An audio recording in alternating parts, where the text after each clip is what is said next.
Welcome to another edition of the Roar of the Lions UK podcast, episode 366, We're Not Worthy. I'm Matthew Turner alongside Ashley Soden, and we are joined again by Neil from Arrowheads Abroad, the UK branch of the Chiefs fan club. Neil, how you doing, man? I'm good, thanks. Thanks for having me on again for what feels like the millionth time.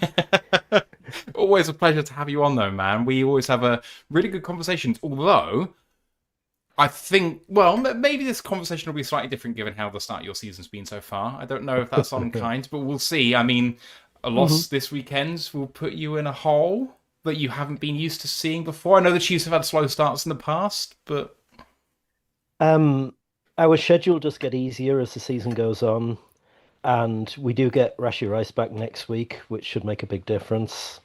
So it's not a massive surprise if we went 2-4. We did talk about this on our very first podcast of the season. It was like, I'd take 3-3 when we got to week 6, and then we get Rashi Rice back. If we were 2-4, wouldn't surprise me. And we have you guys, we had the Eagles. We should have and did beat the Giants. I expected to beat the Jags and we didn't, but hey, we can talk about that. The Chargers just completely threw us on the first game of the season. Like, they spent the whole offseason saying, "Oh, we're going to run the ball, we're going to run the ball," and then they just came out and passed it all over the pitch. And we weren't prepared for that. We just weren't ready for it. just before we move on, Ash, how you doing, buddy? I'm doing good, doing good. It's a bit sleepless after staying up till 3:30 doing guest appearance on Talking Grit last night. So I'm going to rue that by the end of the week, especially since, got to get up early to get down to London so we can meet up and watch all the games together at the Hippodrome on Sunday. That'll be fun. Yeah, it's going to be fun. I have done all of this, by the way, without checking that the Hippodrome actually shows Sunday Night Football. I should probably say that. It does. Thank God for that. I thought it'd be one of the few places that would actually stay open that long. So yeah, I have emerged from there at 4:00 in the morning before, but not watching NFL. So yeah, cool. Did you watch the Tigers last night as well? Yep, thank God. Like, could you tell in our Discord with me reacting to every run we scored? God. It's going to be horrific saving up to tomorrow night for it, because they moved us to prime time because, the Yankees are finally out. Hey, and it's, so tomorrow night at 1 a.m. Brilliant. For Game 5. Excellent. I don't think I could do that. But hey, right.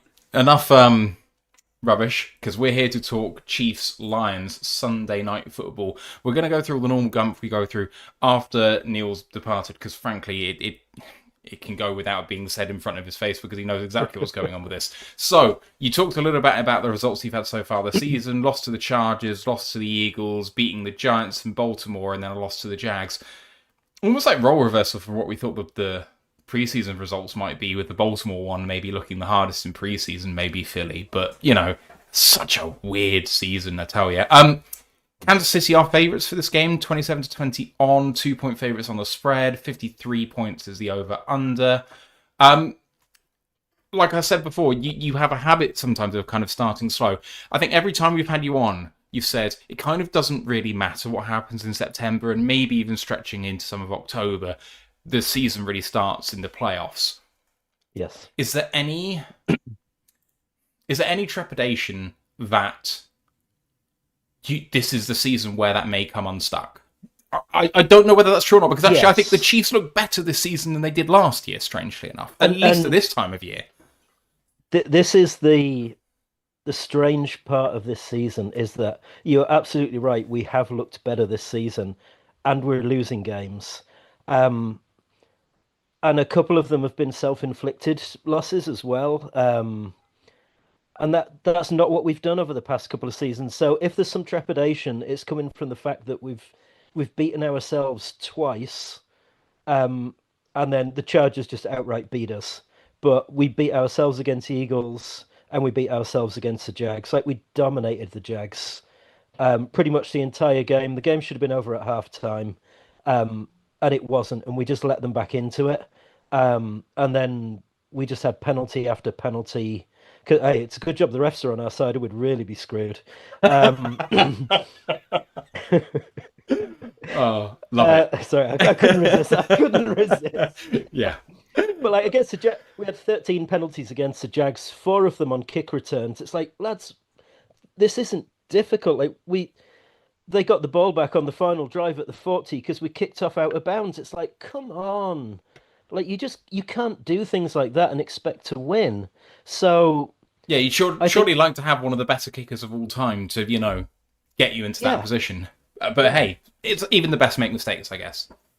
Well, he's missed kicks in every game this season now, and a couple of times it's cost us. So Mm.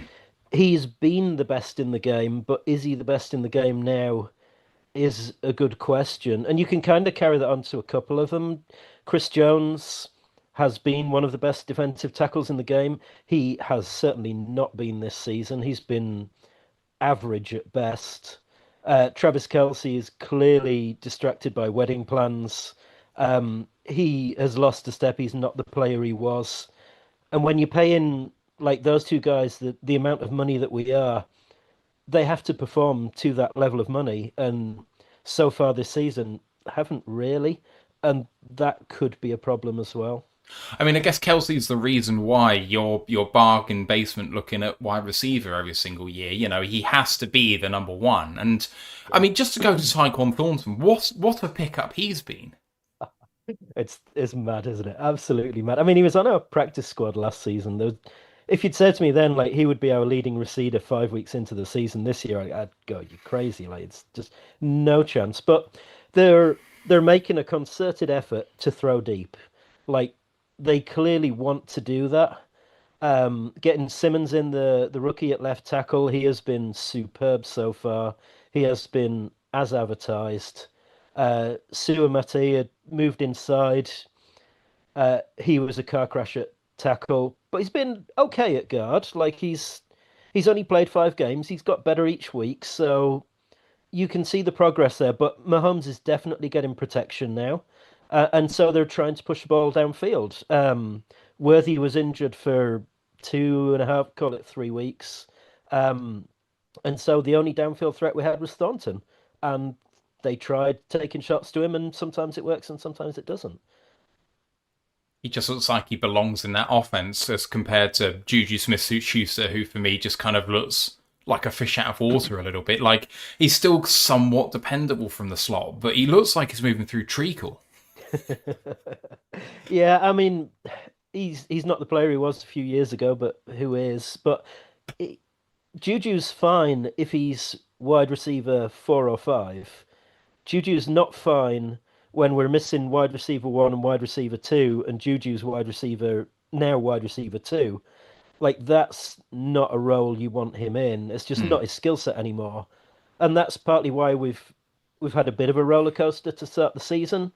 Like, you take wide receiver 1 and wide receiver 2 out of any team, and they're going to find it difficult. And then when you're 3 and 4 are Tyquan Thornton and Juju Smith-Schuster and Hollywood Brown, Hollywood's fine, but he's not the player he was a couple of years ago. So, like, they've made do reasonably well, all things considered. And then it was a wait for Worthy to come back. He came back against the Ravens, and the offense just looked night and day different to the first 3 weeks. And then, like, we're waiting for Rashee Rice to come back now next week, and then you can send Tyquan Thornton and Worthy downfield and stretch the defense, and you throw underneath to Kelce and Rashee Rice, and hey, that's a pretty good combination. Sounds a lot more functional. You said your schedule gets a bit easier. After us is the Raiders, allowed. But then you go on a 5-game stretch of teams who maybe a few years ago wouldn't have looked that difficult, and certainly this year might not have looked that difficult, and maybe a bit more so. Commanders at Bills, at Broncos, Colts. Are they really one of the best teams in the league? No, but they keep looking really good. And then at Cowboys, and then versus Texans. That's a list of above average teams all in a row. I would right now. Are there Texans and the Cowboys above average? Like, the Texans have no offensive line whatsoever. Cowboys have no defense whatsoever. They're both winnable games, I'd think. Oh yeah, they're definitely. I mean, you're the Chiefs. Any game's winnable.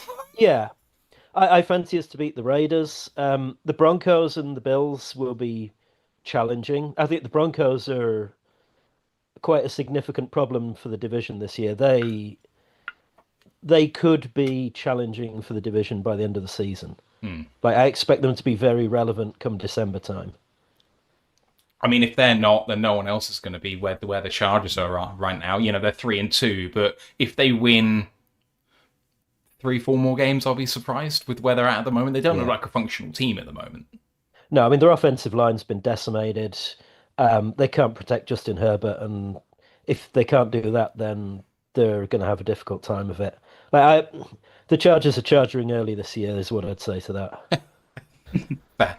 Okay, we start with the offense. Let's stay with the offense. What are you doing well, and what are you not doing so well at the moment? Because I think one of the really weird wrinkles to the season so far is everyone came in thinking, all right, well, you know, Pacheco, especially in fantasy, Pacheco's like a key guy. You've got to pick him up. He's going to get loads of yards in this offense. And Mahomes is leading rushing yards by a mile. Like, you know, I know Hunt's in there and he's stealing some of the reps, but it doesn't look easy for the run game at the minute. That's a very fair assessment, yes. There's kind of a running joke that goes Pacheco and Hunt, if there's 5 yards to be gained, they'll gain you 5 yards. And if there's 20 yards to be gained, they'll gain you 5 yards. There's just no explosion whatsoever. Like, Hunt has better vision than Pacheco. Pacheco has a bit more power and speed. But Pacheco's vision is horrendous. He keeps running into his own players. And Hunt just can't really run past anybody. And as a combination, that's not good. I hope and pray that we will try and trade for a running back before the deadline. I see us linked with a few names. Any of the names I've seen linked with has got to be an upgrade on the two that we've got. They've tried using Brashard Smith, who's like a 7th-round rookie, wide receiver converted to running back. He's quick if he gets to the edge. He can catch. Problem is, if he's on the field, you know they're not running between the tackles because he can't do that. So it kind of telegraphs where the ball is likely to head, which is less than ideal. But I mean, they should be able to run because we've faced the lightest boxes in the league pretty much because the concerted effort they're making to go downfield with the ball, and Thornton and Worthy commands respect even if the ball's not gone anywhere near him. Teams are having to watch for his speed. So teams are backing off, but we just can't take advantage of that. I'd give my right arm for either of your two running backs. Either of them would be fine. Is that... I'm struggling with it a little bit because you think if the run game isn't working particularly well and people are dropping into coverage quite a lot to cover, that would make things hard on the passing game. But if anything, Mahomes took a massive step back last year, looked still like he had the magic in him, but that everything was a bit more of a struggle. He was near bottom of the league in ADOT, and, you know, it was the way that things, you know, he had to live that way. This year, he's up at the top again in terms of, you know, average depth of target. And yet he's getting the ball out incredibly quickly. I think one of the reasons why maybe this team isn't able to run the ball is the offensive line as a unit maybe just isn't functioning very well together, which is why he has to get the ball out so quickly. But he's throwing it deep. And yes, there's the misread on the goal line last week, but he's looked incredibly efficient throwing the ball. He has. I think the offensive line is much improved on what it was last year in pass protection. And I think he still has a bit of the jitters of kind of like flashbacks, PTSD to last season and the pass protection he was getting because it was atrocious. Like the left tackle, I mean, we ended up playing the left guard at left tackle because he was better than either of the two left tackles that we had. And then left guard became a car crash then because Caliendo, who came in, he just wasn't serviceable. But Joe Tooney was better at left tackle than anyone you'd care to mention, so they played him there. They got found out with that in the Super Bowl in the end. Like the Eagles just had their way with our offensive line in that game. It was obvious within 10 snaps that we weren't going to win the game because we just couldn't protect anything. There's more protection this year. So he is having time to throw it downfield. So your depth of target, I can see why he's not like oh God, I'm going to get hit as soon as the ball's snapped. I've got to get it out. He can stand in the pocket. He can take a bit more time, but he is also willing to take that short stuff if it's available to him. The depth of target for Kelsey, I would imagine, is probably only about 4 or 5 yards because it's like, oh, there's Trav. He's open. Bang, right. Let's get it to him. And we're still quite an efficient offense. Our efficiency, our success rate against the Jags was like 70%, which is ridiculously high. But it's just like, take the easy yards, take the easy yards, take the easy yards. Okay, we'll have a shot now. Take the easy yards, take the easy yards. Okay, we'll have a shot now. And they're able to move the ball pretty well like that. Like I fancy Sunday night's going to be an absolute shootout. If it was, what do you say the point spread was? 52, 53, somewhere around there? 53, yeah. 2.5. Over. Take the over. Hammer the over on that. If you'd said 63, I would have taken the over on it. Like, it's just we've got better offensively each week, and I think if your cornerbacks are all missing, which it sounds like a number of them are, I think we will be able to score points on you. But unfortunately, I think you will be able to score points on us as well. Makes sense. Ash, any questions on the offense? So I know, obviously, you mentioned the depth of target's gone up, and maybe that's, as you say, because Mahomes kind of got better. Is it because the players you've got and he has to go deep? So I know, obviously, I'm looking at the A dots and that, and quite a lot of them are above 10 yards. And as you quite rightly said, Travis is 5, Schuster's there. Is it because they're sort of taking a step back, so he has to go deeper, or are you making that concerted effort to try and go deeper because it hopefully will open up stuff in the run game for you? Is it which one's feeding into the other kind of thing? Yeah, I think they're taking concerted deep shots to open up underneath. And I think particularly next week when Rashi Rice gets back, then that's really going to give teams a problem because if they can connect on those deep shots, you have to respect that. When Worthy's on the field, you have to respect the fact that he could run past your defensive backs. So you have to play that little bit deeper. And if you do that, then in theory, as you say, that should open up shorter intermediate passes, which is where they have been hitting Kelsey and Juju, which is why their depth of targets is around 5 yards. It's like defense is backing off. Okay, we'll just take the 5 yards there. Thank you very much. And we'll 2nd and 5. That's manageable. That's fine. They're quite happy to do that. But if the deep shot's there, they're quite willing to take that as well. We just can't run the ball. Just can't run the ball. They'll be so good if you could. Yeah. You mentioned about running backs. Breece Hall immediately came to mind as someone who should be available Yes, and willing. absolutely. Breece Hall, Alvin Kamara, and Devon A-Chain are the 3 which I've seen mentioned. Kamara maybe the wrong side of 30 for me, but he's still a pretty good player. But A-Chain and Breece Hall would be the juice at running back that we sorely lack right now. Turning over to the defense, some really good kind of key down numbers. 13th on 3rd down, 3rd and 4th down, middle of the pack in red zone, but you haven't actually seen that many red zone trips altogether. You mentioned about kind of Chris Jones maybe taking a bit of a step back. That defensive line generally, apart from Carl Aftis, looks... I don't know. It's not getting as much penetration maybe as we're used to seeing. That's fair, yes. We can't get pressure without blitzing. It's as simple as that. Kalafdis has a number of sacks, but there are coverage sacks. Our coverage is very good. McDuffie is excellent. Watson is good. Watch out for 3rd round cornerback Noah Williams. He has been phenomenal when they've played him. But like he only played 4 snaps against the Jags, and as fans are watching it going, what are you doing? Like, if you put any credence in PFF's grades, which I kind of do, kind of don't, but at least they're consistently measuring the same thing, so it's apples with apples. He's been like top 3 cover corner in the league this season. He grades out like 92, 93 every single game. It's not like he had one good game and a couple of average ones. He has been in the 90s every single game that he's played. And then they don't play him against the Jags and go, what are we doing? We've got Shamari Connor on the field. Like, no. But our sacks have come from good coverage, and Kalafdis' relentless effort just eventually gets to the quarterback. but nobody's winning quick. Like our pass rush win rate is like it's mid 20s. It's not good.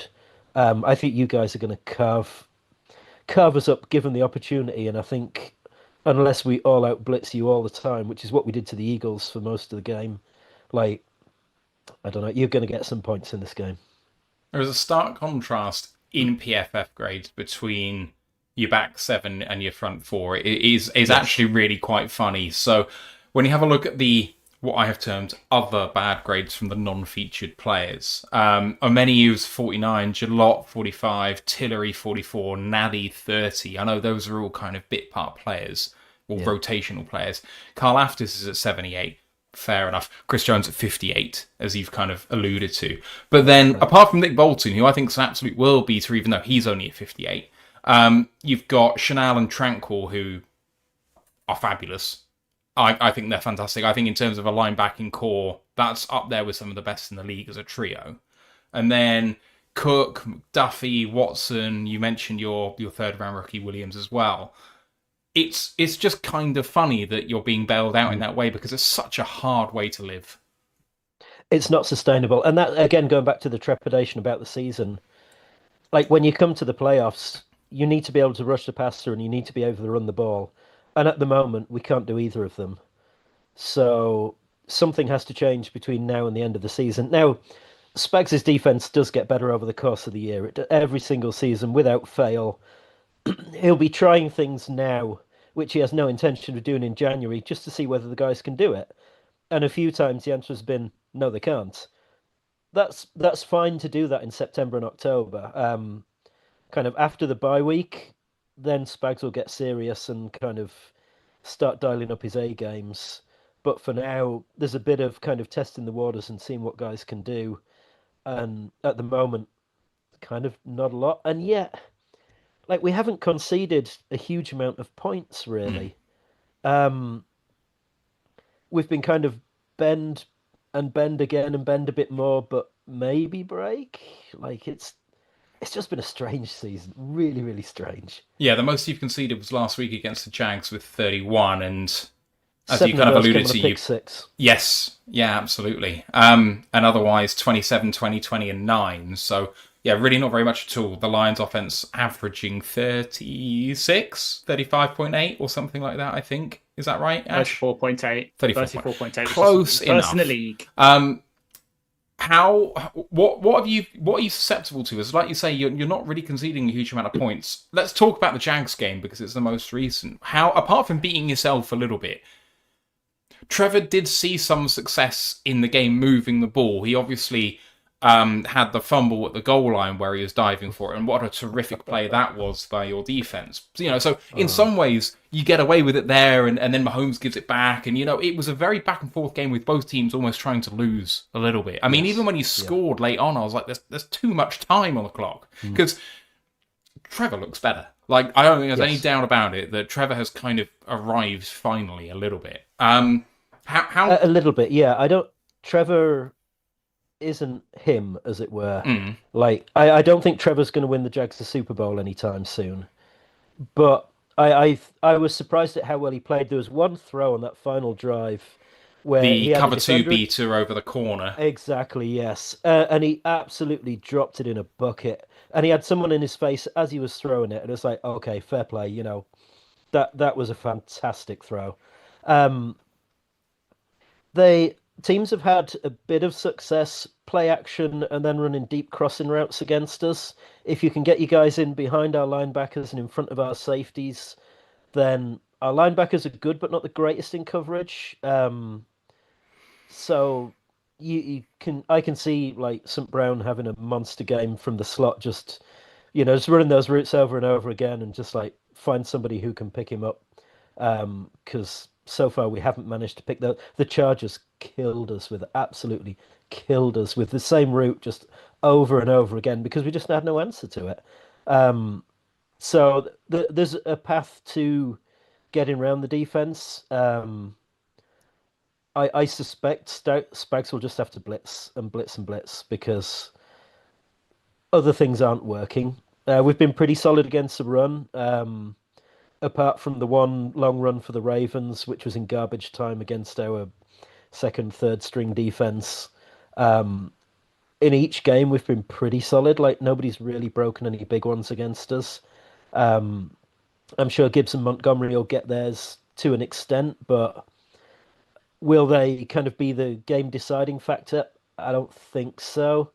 But if you can get Laporta and if you can get Amon-Ra St. Brown in behind our linebackers, then I think you'll find success there. Ash? It's interesting you just said that you don't think your run defense has been bad when, as part of my preview, I look at the advanced metrics and they kind of disagree. So Okay. while your league average in rushing attempts faced are literally 16th out of 32 with 25.8, you're 21st in rushing yards allowed per game with 123.4, tied for 23rd in first downs per by rushing attempts allowed with 7.8, tied for 24th in rushing TDs allowed, 26th in running success rate allowed with 44%, and in yards per attempt allowed 4.8, and 29th in run EPA per play allowed with plus 0.024. So is that, as you say, just a product of maybe it's that one big run skewing things against your backup defense, or has there been an actual thing with, especially with defensive line, as you mentioned earlier, that's been the weakness of the defense where teams can get those nice initial runs to 4 yards and that, but then your linebackers crash and do stop the sort of explosive runs, because that might dictate whether it's a Monty versus Gibb game, which I need because I have both in fantasy, so I need to know which one to start. I would always start Gibbs out of those two myself, but that's just me. Um, I think we face some good running backs. Like we face Saquon Barkley and Derrick Henry, neither of whom are mugs. Yeah. So I mean, they're always going to get some. Saquon we held in check pretty well. Derrick Henry we held in check pretty well. I mean, he was averaging like 4.5 yards a carry, but we got ahead of the sticks there, and like we kind of took him out of the game. Um, Saquon was in the game the whole game, but he didn't really do a great deal. The Giants, hey, Cam Skadaboo, great, yeah. He didn't do a huge amount against us. Like nobody's really gashed us massively in the run game. But I suppose if you can it's a bit like our offense. If you can consistently pick up 4 or 5 yards on each down, you're going to be pretty successful. Perfect. But I think it's felt better than those numbers sound. Fair enough. And then I know, obviously, just sticking on defensive line, I know you guys don't really like to move around your edge rushers to sort of manipulate matchups. So Carl Loftus usually sits over the right He's always on tackle, the same side, yeah. and then I think it's Ameni who's currently taken the most snaps against the left tackle with 110. He's actually then played more inside as a defensive tackle than he has as your left end, which is interesting. Who do you think will win that battle out of Ameni with the form he's on? I know he's picked over the past couple of weeks, especially in terms of PFF grade and that. Out of him, who's kind of seemingly been league average, shall we say, and then obviously with us, where we've currently got a bit of an issue at the left tackle. If you heard, obviously our starter missed last week against the Bengals with a shoulder injury. Don't know if he'll be in. The guy who came in for him and gave up 2 sacks against one against Hendrickson, the strap fumble, and then the one to Joseph Asai. He's now today popped up on injury report with a knee injury, so it might be the tallest wide receiver in NFL history, Dan Skipper, all 6'9" of him. He might be our starter at left tackle. Who do you think, if it is who do you think will win? A kind of beating up left tackle on the Lions where everyone else on the offensive line is pretty good and that's our weak spot, or the sort of weak spot on your defensive line in Menahue? I think what you'll find if that's the case is that Chris Jones will play against that left tackle in obvious passing downs. And then you would like to think that Chris Jones would win that battle. Mm-hmm. I'm not saying he will win that battle. I'd say I would like to think he will win that battle. Last year, he would have won that battle. Will he win it this year? He should do. If he's still most of the player that he was. But that's the one thing we do tend to move around is that I'll always say, like, you know who your weakest offensive lineman is because Chris Jones is lined up against them. Like, he has the freedom to move around and, to a degree, pick his own matchups. And if your left tackle is the weak point of your line, then there's a fair chance you'll see him edge a bit. And that's why Emmanuel comes inside, is because the two of them will switch. It's what they call their NASCAR package, where they Yeah. put two ends at tackle and put two tackles at end. And hey, here's a bit of fun for you guys. See if your guards can block the quick rushers, and see if your tackles can block the power guys. Be an interesting one to see. We're coming shortly to the end with you here. How have things been generally with you and with Arrowheads Abroad since the draft, which I think you came on our draft show, didn't you, this year? I'm pretty sure. Yes. Yeah, I thought so. Yeah, we kind of took the summer off. We we got back into weekly podcasting kind of during pre-season because we were patchy last year. Like there's only tends to be two of us on the podcast, and you know yourselves, lads. It's if you've only got two of you and one of you can't do it, I'm not doing a solo podcast each week. Nobody needs to listen to that. So yeah, I mean it's challenging. We had our Twitter account hacked where we lost 20,000 followers. That was a real pain. So we've been steadily trying to build that up a bit. We have got the Chiefs actually talking to us again, which has been a novel thing because they kind of went a couple of years where officially they didn't really want to talk to us. Unofficially, there was a couple of people who we could talk to and go, hey, you know, who do we talk to about this? But they've actually made an effort to contact us. They're doing a lot of work this year because they're trying to get a push for a game, particularly in Ireland where I am. They want to play one next season. They've publicly said that. They had a Chiefs house where they rented out a pub on O'Connell Street in Dublin, and they decked it out in Chiefs gear. They had Casey Wolf over. They had former punter Dustin Colquitt over for the weekend. It was when the Steelers-Vikings game was on in Dublin. And then there was a watch party. We had a watch party on the Sunday night there. So they've really made an effort and they've really engaged with us, which has been good to see. And then Chiefs House has moved to London. So if you're meeting up in London this weekend and you want something to do, the bike shed in Shoreditch is the Chiefs House for the weekend. Fantastic. Sounds like a good plan. We're heading to the Hippodrome. So, yeah, it's going to be a good laugh. All right. Can I trouble you for a score prediction? It's definitely over 63 points, you think? It is, yeah, it is. What's your average? 36, did you say? Just a tick under, 34.8. So 28, 31. I think 38, 35 to you guys. Ooh. So many points, though. It is, but like our offense has looked really good the last 2 weeks, and I think they will. If your cornerbacks are missing, we will score points. And unfortunately, I think you guys can score on us as well. That makes a lot of sense. I trust your offense more than I do ours at the moment. We've been there for, I think it's almost 5 years now where we've been top 5 in scoring, which is just so, alien, awesome. It makes for fun games, I'll tell you that. Yes. We're going to give our score predictions at the end of our show. So sorry that I won't tell you them now. But that's okay. I will watch later and find out. Sounds good. All right. Look forward to the game, and hopefully we'll see you later on in the season, perhaps. Yep. Okay. Enjoy yourselves, lads. Great. Cheers, Neil. Thanks. Take care. All right. We are going to crack on with the rest of the show. So do come and join our Discord channel. You know where to find us by now. Links in the live chat. We'd love to see you there.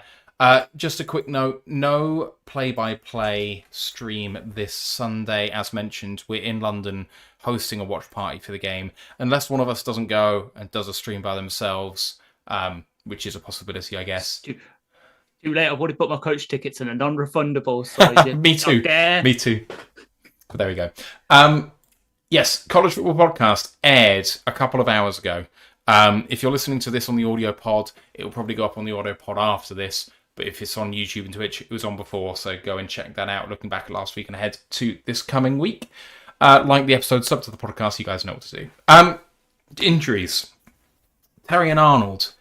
He was initially reported to be out for potentially the entire season. He's had a second opinion from a Dr. Daniel Campbell. And this mysterious doctor has said that he may be back sometime within the month. So whether he goes on IR is in question. Dan Campbell, totally different guy, he has said that he's kind of open to both possibilities being the truth. I think he was non-committal on whether one or the other was right. It was more just there's two opinions, which makes sense. Placed on IR this week, cornerback Khalil Dorsey with a wrist injury. I think the popular school of thought with him is that he will be back, but he's just out for the next month or so at least, I think. Signed to the main roster from the practice squad because of that opening is the offensive lineman Dan Skipper, or as he's otherwise known, Taylor Decker. And then signed to the practice squad as a result of Dan moving up is the veteran nickelback Arthur Morlett. Moving on to Kansas City. In fact, do you want to weigh in on any of that? I think it's pretty standard. Yeah, so I believe with the Dorsey thing, it was confusing because he obviously had the concussion and then the wrist injury popped up. I think based on some comments I've heard from different beat reporters, it seems like he broke his wrist, but he'll be back soon. That's like a, as you say, month-long injury. It's one of them where, yeah, after the bye, he'll probably be back along with Reed and that. Skip coming up, as that maybe puts things in doubt for Decker, but now with the Manny news today, as we'll get into in a sec, as I mentioned, looks like he'll be starting at left tackle, so that's going to be fun. And then Marlett, not exactly, the superstar corner everyone wanted, him being a slot-only guy. That's at least outside. We've seen it time and time again with our corners. Like, look at Meek. He's supposedly slot-only guy, and now he's pretty damn good on the outside. Hasn't really done too much over the past couple of years. I know we played a couple of games with the Ravens last year, and he was with the Texans in the preseason, so we did see him in our joint practices with him, so it makes sense why we signed him. He's just a good veteran guy, and considering if we just need any bodies at corner right now, makes sense we signed him. At least he can, provide some cover, which will be nice. But yeah, nothing really too groundbreaking so far. And then we'll say that, and then knowing I'll look at my phone just as we finish, and some big trade or something's happened, and suddenly everything's shut up. All right, we've mentioned the betting for this game already. What I didn't mention with the Chiefs is they're 2-3. We obviously went through those results. Their expected wins, based on how they've played so far this season, is at a cool 3.0. They are one win exactly under expectation. It's the biggest discrepancy so far with a team that we have faced this season between their actual number of wins and their expected number of wins. On the injury report, did not practice at all this week so far. This is Thursday if you're listening after the fact. Cornerback Terrion Arnold with a shoulder. Linebacker Zach Cunningham, who did not go last week, with a hamstring. Tackle Taylor Decker, who did not go last week, with a shoulder. Safety Kirby Joseph with a knee, although I believe he was working with trainers today and looks like he is trending towards playing despite not practicing in team practices. And then running back special teamer Sione Vaki with his groin. Limited in practice, Brian Branch, Avonte Maddox, that is new today, so we'll see how that goes. And offensive lineman Giovanni Manu, also with a new issue, his knee. And then Khalif Raymond with his neck problem. He did not practice Wednesday, but he is limited today, so he's trending in the right direction. And then McNeil logs his first full practice of the season. Really, really impressive that he's managed to get back this quickly. And then wide receiver Amon-Ra St. Brown didn't practice on Wednesday, but he's full practice today. He, in a press conference or in just a chat with media, said that he wasn't that concerned and that it's been giving him some problems most of the season, but that he's fine. For Kansas City, the injury report is long, but it's long full of people who actually just practiced. The only person who did not practice was Xavier Worthy, who was downgraded from full on Wednesday to not practicing at all today with his shoulder and ankle injuries. The rest of the people on the report who all practice in full all week include Jeffrey Basser, Nick Bolton, Christian Fulton, Marquise Brown, Kareem Hunt, Patrick Mahomes, Omar Norman Lott, Charles Omenihu, Juju Smith-Schuster, and Jawan Taylor. If they lost Jawan Taylor, it probably wouldn't be a loss. Anyway, on IR for this team is only really a couple of players worth it down, but we'll go through them all. Edge players, Felix Anduika-Uzoma, former first-round pick, and Janarius Robinson. Linebacker Brandon George, safety Naze Johnson and Dion Bush. And then on offense, running back Keontae Ingram and tight end Jake Brenningstool. Let's go through the starters, shall we? And then I'll shut up and let you speak. Quarterback, obviously, is Patrick Mahomes. He's backed up by Gardner Minshew. maybe one of the best backup quarterbacks in the NFL. Starting running back is Isaiah Pacheco, but him and Kareem Hunt seemingly split things. Kareem Hunt actually leads Pacheco in rushing yards so far this season. And wide receiver, Juju Smith-Schuster, Xavier Worthy, and Hollywood Brown, backed up by Jason Brownlee, Tyquan Thornton, Jalen Royals, and Nico Rimigo. I don't really know why it says Thornton isn't. I mean, so Thornton leads a team in receiving, even though he's not listed as a starter on our lads, but there we go. Tight end, obviously, Travis Kelce, but they get all of these guys involved. Noah Gray, who got paid a ton.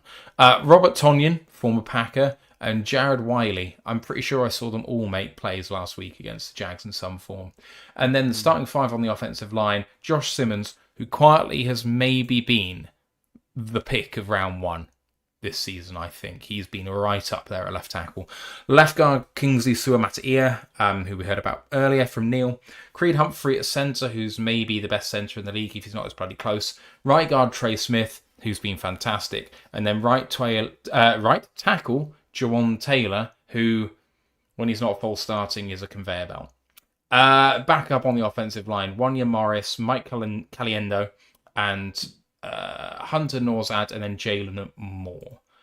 On the defense, starting with a base 3-4, they have George Karlaftis. I can't speak tonight, sorry. George Karlaftis, Chris Jones, and Omar Norman Lott, backed up by Ashton Jalott, Jerry Tillery, and Derek Naddy. The outside linebacker defensive ends types are Mike Dana and Leo Chanel, backed up by Charles Omeniu, Cooper McDonald, and Malik Herring. Linebackers are Drew Tranquil and Nick Bolton, backed up by Jack Cochran and Jeffrey Basser.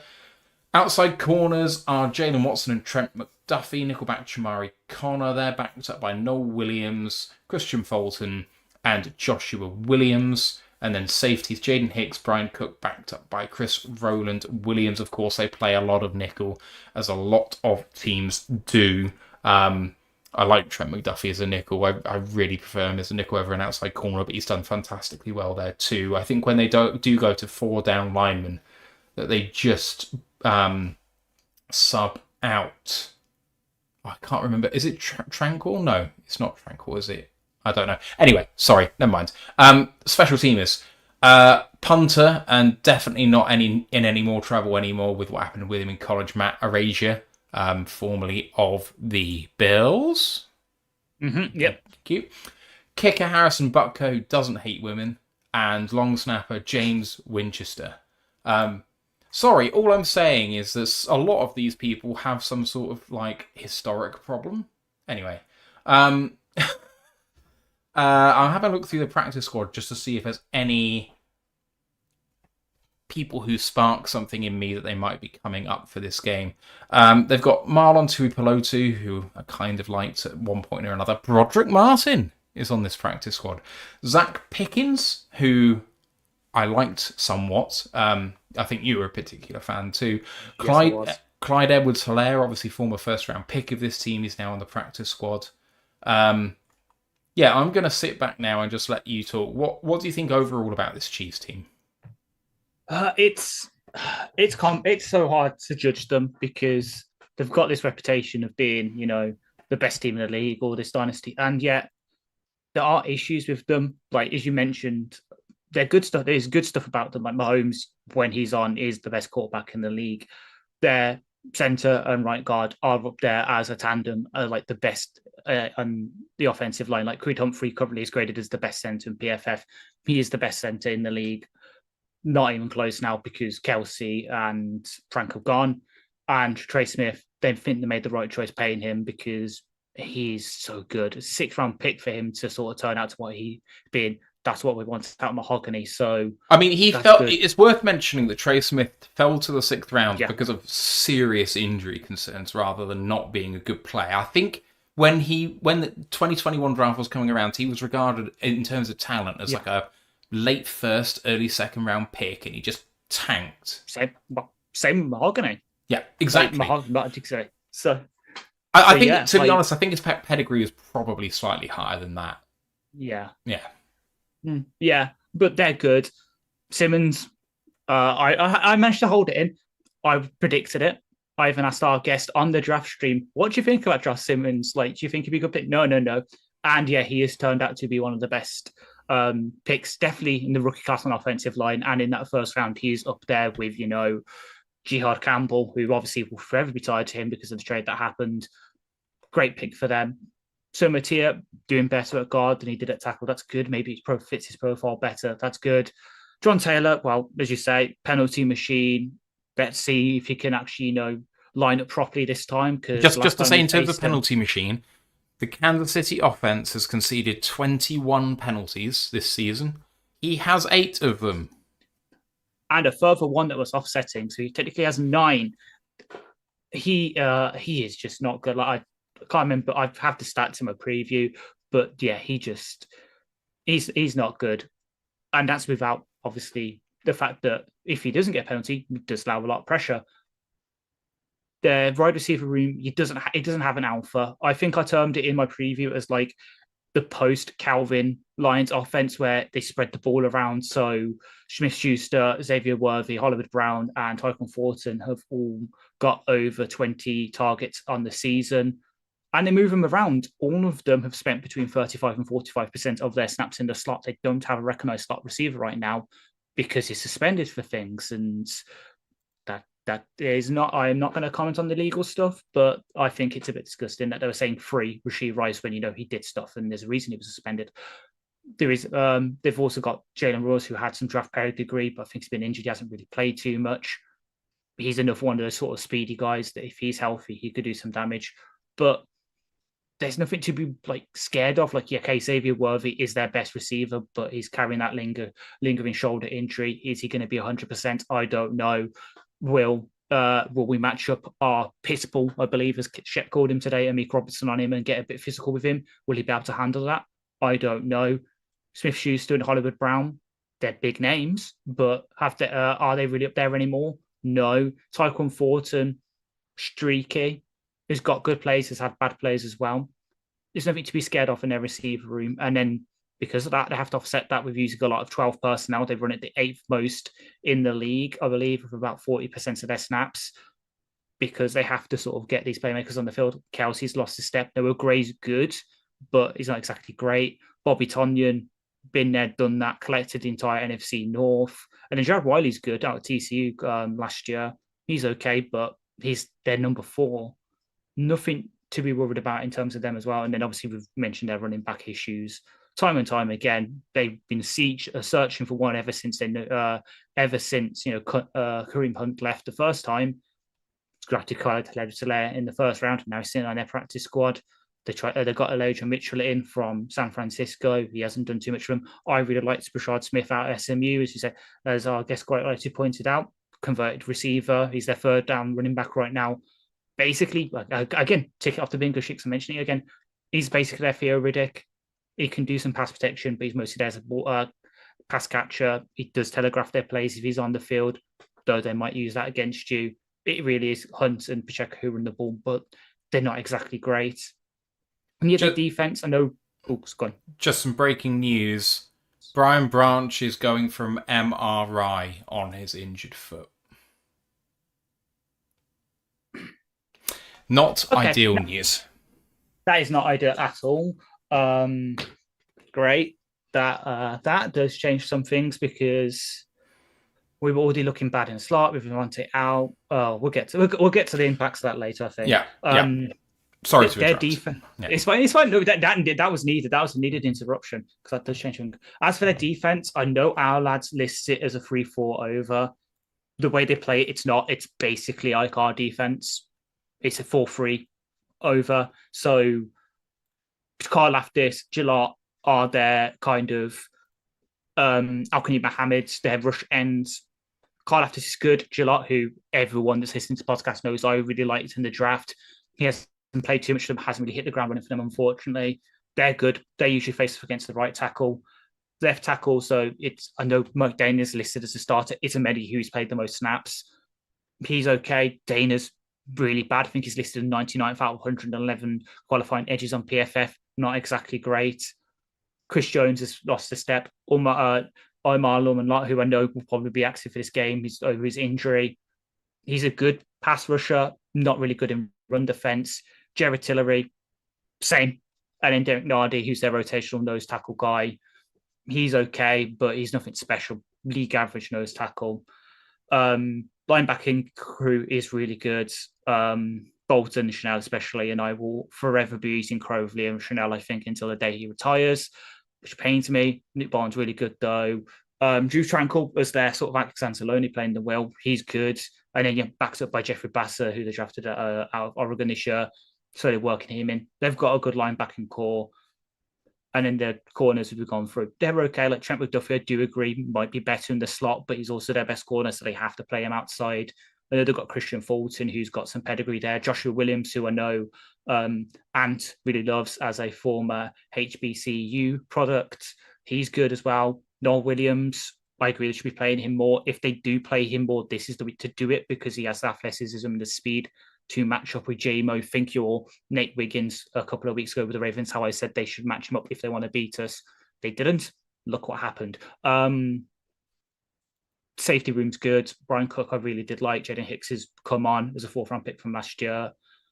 They've got a good team, but they're beatable. There are ways to beat it. As I pointed out, the stats show they're not good in run defense. That's one way to keep Mahomes off the field as well. Long story short, looking at their team, treat it as if, but be worried about them, but don't think they're unbeatable, because if you go into the mindset, oh, come on, like it's the Chiefs, we're probably going to lose this. You're going to lose it. Come in thinking they're beatable, and I'll trust Shep to know how to handle this defense. We saw handling Lamar, similar game plan, hopefully, and then Johnny Morton on this defense. He's going to have all the fun in the world with the run concepts. Let's go through some of the stats. PFF has this as the 12th overall team, 11th on offense, 12th on defense, 5th special teams. DVOA has it 6th overall, EPA 9th with 8th in offense and 21st in defense. So a big discrepancy between PFF and EPA in terms of defense, but all of the metrics have this as a kind of top 10, top 12 team, which if you've watched them, I don't think it's a surprise. If you have a look at the pure record of 2 and 3, if you have a look at the teams that they've struggled against, who they've played, you may have a kind of different idea of this team. I've heard a lot of people talking about it being the end of the Chiefs, and I know I kind of asked that to Neil in a bit of a glib way when he was here earlier, but genuinely believe this is a much stronger team than last year. It looks a bit more put together, and it really kind of shows in the way that they play. Mahomes, quarterback, 116 of 183, that's 63%, 1257, 8 touchdowns, 2 picks, passer rating 93.5, QBR of 81.4, very high. PFF grade of 73.2, also leads the team in rushing, 28 for 190 and 3. Kareem Hunt leads the team in rushing otherwise, 43 for 164, 3.8 yards per carry and 3 touchdowns. He's only 6 for 7 for 44 in the air. He very much just isn't a receiving back. Tyquan Thornton leads the team through the air, 13 of 25, 272. That is 20.9 yards per catch and 3 touchdowns, PFF grade of 67. And then Travis Kelce, 22 of 30 for 243, 11 yards a catch and 2 touchdowns, PFF grade of 71. Other good grades in there. Creed Humphreys is 80, Trey Smith is 73, Marquise Brown 69. Other bad grades in there. Jawan Taylor, 50. And then I haven't mentioned actually this before. On third down, they're 11th. Fourth down, they're 3rd. And in the red zone, they are 16th with 12 of 19 of their red zone trips ending in touchdowns. On defense, Chris Jones, a down year so far. 1 pass defended, a sack, 7 tackles, 4 tackles for loss, 6 quarterback hits, PFF grade of 58.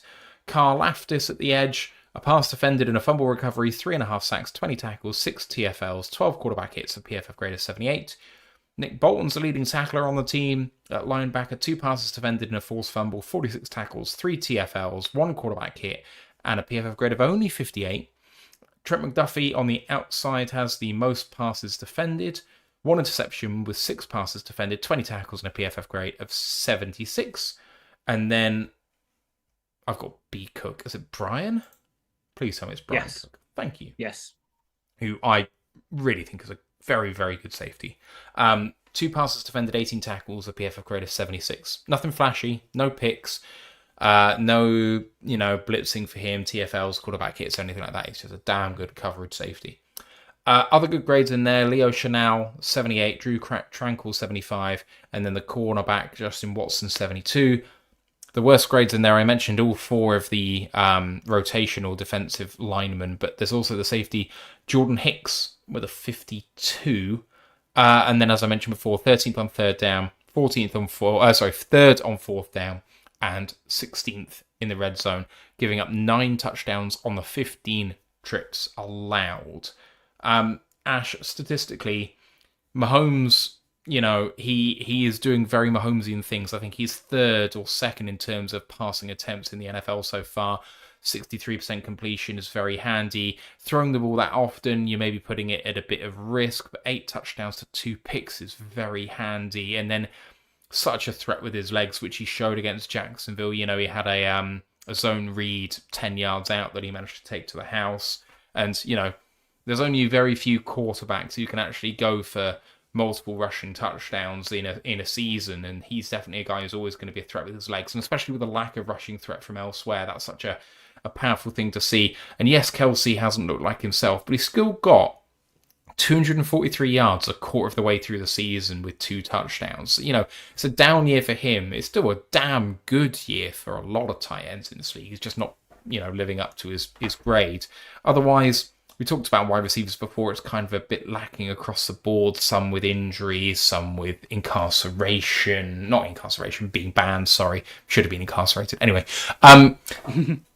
they're an efficient offense despite not being able to run the ball.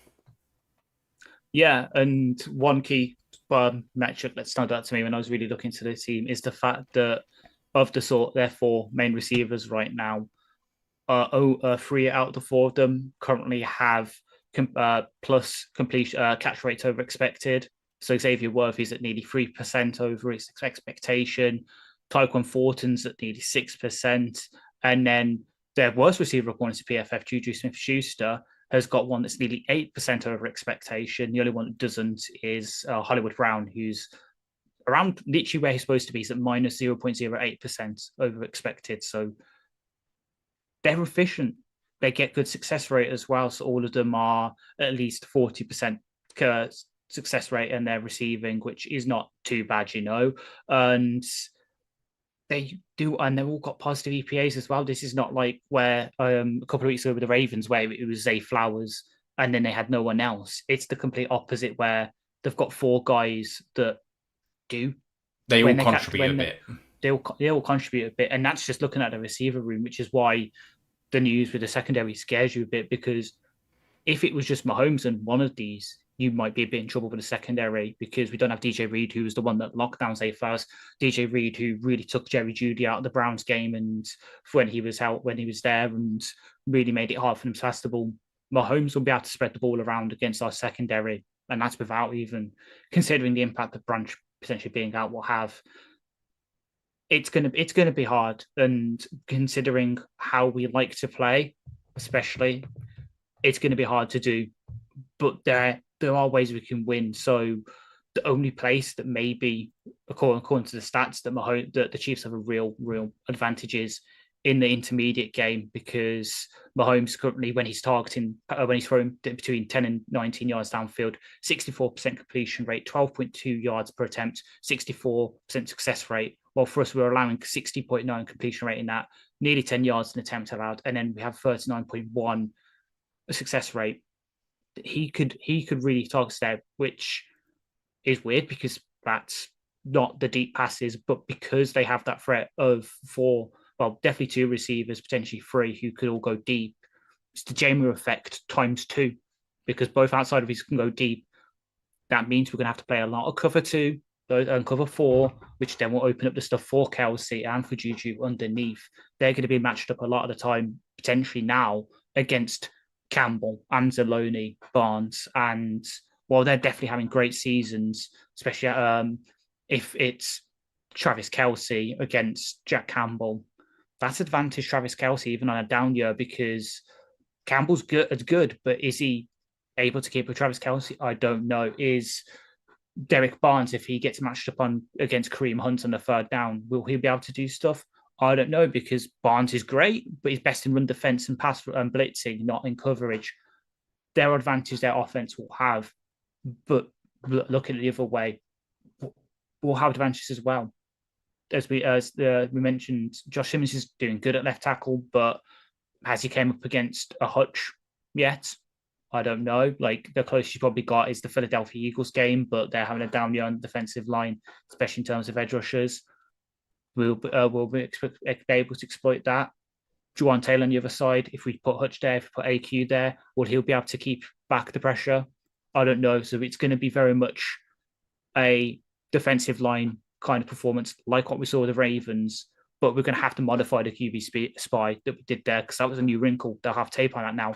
How does Shep evolve that to keep Mahomes in the pocket? Because if we let him get into the scramble drills, start making the plays outside the pocket that PFF love, that even though they shouldn't, in a way, they should not favor those over normal plays. But if he starts getting out the pocket, starts throwing it down deep to Xavier Worth, to Tyquan Thornton, really expose our secondary, it could really be a shootout. So contain Mahomes, squeeze and contain on him. Don't let them get too deep. Keep everything in front of you. When I'm looking at this offense and I look at how they played against the Jags, the key, and I mean, it is always against Mahomes, but especially the way they play right now, the key is just communication, especially with how many backups we're going to have playing in this game. You know, on display in this game was a lot of sideways action from wide receivers, whether that was pop passes in front of Mahomes or whether it was jet sweeps or end arounds, you know, anything we kind of like to do with JMO or with Amon-Ra. Worthy was getting involved in that game, especially Worthy, but also, you know, I think that would be utilised as well, maybe by Thornton or Hollywood Brown. I think they could all do that sort of thing. Mahomes obviously does his usual trickery, and he's maybe the best in the league at kind of disguising where he's going with the ball in short quarters. So if you think about, like, when he turns around to kind of look like he's going to hand the ball off outside, and then he kind of turns back in and does a little shovel pass inside towards the offensive line because a tight end has leaked out from the other side of the formation behind the offensive line. It's little stuff like that. Your linebacker's got to be communicating exceptionally well. Thankfully, we've got no injuries in that area of the field. They're the ones who've got to distribute things. Can the backup corners react to the information that they're being given? You know that Andy Reid's going to bring some sort of trickery, that they're going to try and use your tendencies against you. Can we play against that? I do believe that we can, but one of the keys for me, I think, is just to make sure that we are talking loudly and often. Of course, defensive communication shouldn't be an issue massively because they're going to be quiet when they're on offense, given that we're away from home. So that shouldn't be too much of a problem. Offensive communication, however, could be an issue. And I know that obviously it's not easy wherever you go, but Kansas City is especially loud, and if we have got another new starter at left tackle, that's not going to be easy, Ash. Yeah, definitely. As you point out, Arrowhead is one of the hardest places to play in the NFL that's not called Lambeau or Ford Field. And it is going to be an issue if it is a new starter there, because at least with Decker and Manu to an extent, him and Mahogany have got snaps together. I know Skip definitely played some left tackle in the preseason, especially in training camp. It didn't look good, and that is an issue. Hopefully, whatever's plaguing him, I believe it was tendonitis or whatever's keeping him from being stiff, that's worked out. Because, yeah, as bad as their pass rush looks, if they do move Chris Jones out there, if they do start going against tendency and they actually do start to move their edge rushers around and try to exploit the matchups, it could be a real problem, because we saw what happened last week. The sack fumble, which wasn't a fumble, as we quite rightly pointed out on the game stream, and then I've posted on the social medias. That's fine. It's the one that really that worries me is the Osai one, where Goff got completely blindsided and he got whacked. That's the hardest we've probably seen Goff get whacked legitimately in a while. Obviously, there's a harder hit that happened against the Commanders that was not legit and should have been flagged, but that's by the by.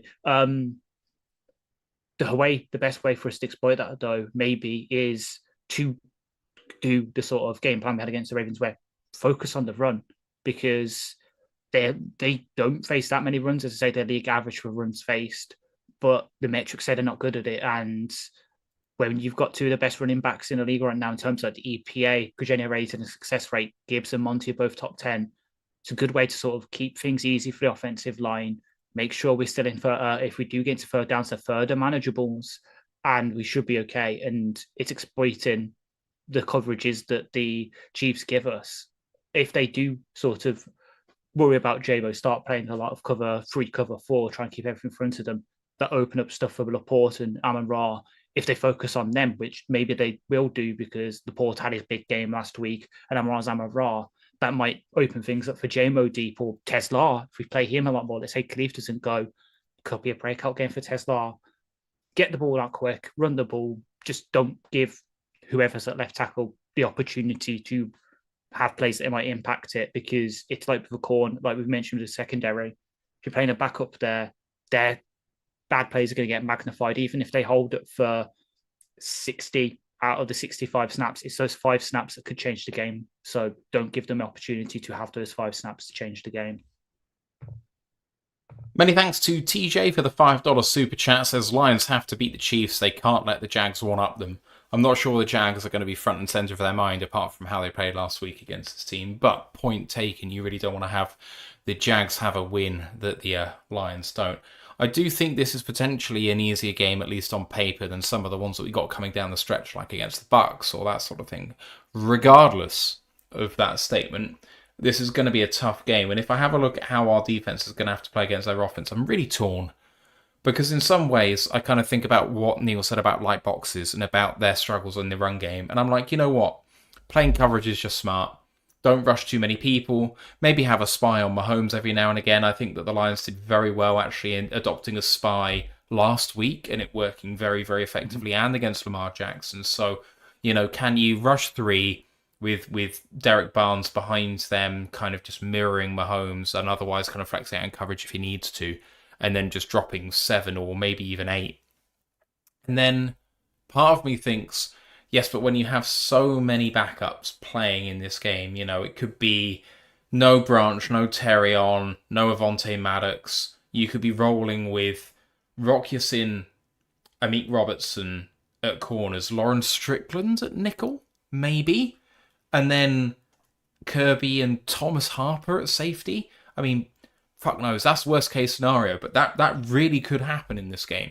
Then I think suddenly the narrative flips if you have that many injuries, that suddenly pressuring Mahomes, forcing him into quick throws, not allowing our DBs too much time to cover because they're going to get beaten eventually is maybe the order of the day. But the thing about Mahomes, Ash, is that he's so good dancing back there, buying himself just about enough time to get the ball out there. You saw it multiple times against the Jags where he was under pressure. He managed to dance around and buy himself 4 or 5 seconds before getting the ball out there. There were several throws on tape. One late where there was an illegal contact which would have given him a first down anyway, but it was wide to the right-hand side on a scramble drill. Can't remember who that was to. Then there was the 0 blitz chuck to Tyquan Thornton that he had to come back and get. But either way, Mahomes just finds the answer whether you come after him or not. So in some ways, even though I don't want these guys covering too much, I would kind of favour it in just seeing what happens. Because you've seen, Mahomes can be fooled every now and again. Exactly, yeah. And the good news is some of the ways that we've adjusted over the past week or two to our defensive injuries are ways that will be helpful for us against here. So traditionally, before the start of the injuries, we played a lot of man coverage and we played a lot of cover 1 and cover 3. And that's changed. And the good news is against the Chiefs, they struggle against some of those. So the Chiefs currently, when they face cover 2, it's technically their most effective, but they have Mahomes has thrown, I believe, 1 interception against cover 2. No, 1 touchdown to no interceptions. But it's also it's our best one in terms of EPA allowed. We've only really played it the past 2 weeks, as I say, to cover up some of the issues. Cover 4, which is one of our solid ones, we allow just under a 10th of a point, minus a 10th of a point allowed per that. It's our least effective coverage to face. Again, that stops everything going deep, and they're also bad against it in the run game. So some of the tendencies we've already started to make with the injuries will help us here. Issue is we will still probably play a bit of cover 1 and cover 3 on base downs just because of how our defense usually functions. And the Chiefs do struggle against passing against cover one. They're actually minus 0.14 EPA per play in that, but they're really good at running against it. So if Mahomes is able to check into the right play in inverted commas for that, they actually gain over a point per run against cover one, which is our most common one. And in cover three, they get nearly half a point per pass attempt against that. We allow a fifth of a point. It is leaning in to cover two, cover four, keeping everything in front of us, having those two deep shells, which might work if Branch is out, because Thomas Harper's traditionally more of a split shell guy. He plays better at that as a sort of deeper guy than he does in the box.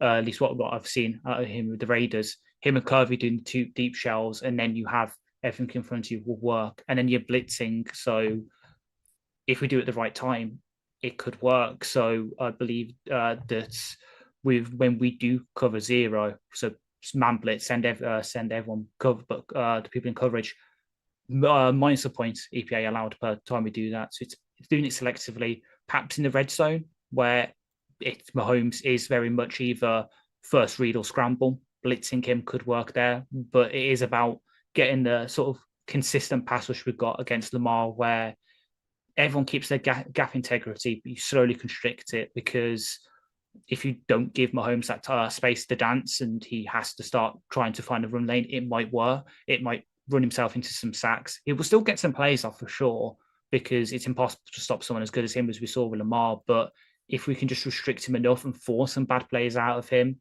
we do have some ball hawks back there to take advantage of. Kirby's up there for leading interceptions. Amik's finally got an interception log. I know he wants to pick six, so maybe that could be something if we can match up right. And then Rocky Sin's solid enough when he plays and he isn't cramping, that he'll hopefully lock down the other side. It is whoever's going to man the slot and that second safety spot now, potentially, that's the issue. And then obviously depth, because the injuries continue. It does look really bad. Anything else you want to add before we go to score prediction? Nah, not really. All right, let's have it. I do struggle with how I'm going to predict this one, because of the injuries we've got now and on our side. But then you also, the sort of struggles the Chiefs have had. I think it's going to be close. It might be whoever has the ball last wins. And of course, I'm a homer, so I'm going to say it. So I have it 31-24 in favour of the Lions. I'm struggling with whether this game is going to be lots of points or not. Mm-hmm. Because I kind of agree with Neil that it kind of points towards a shootout.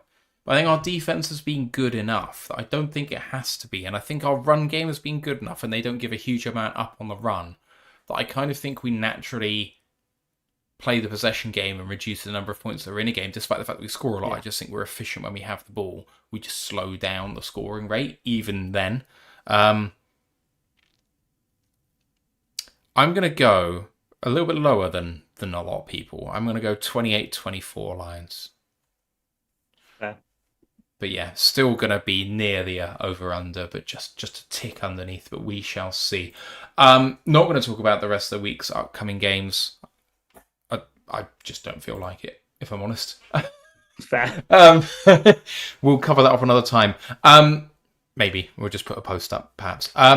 We are going to be in London on Sunday.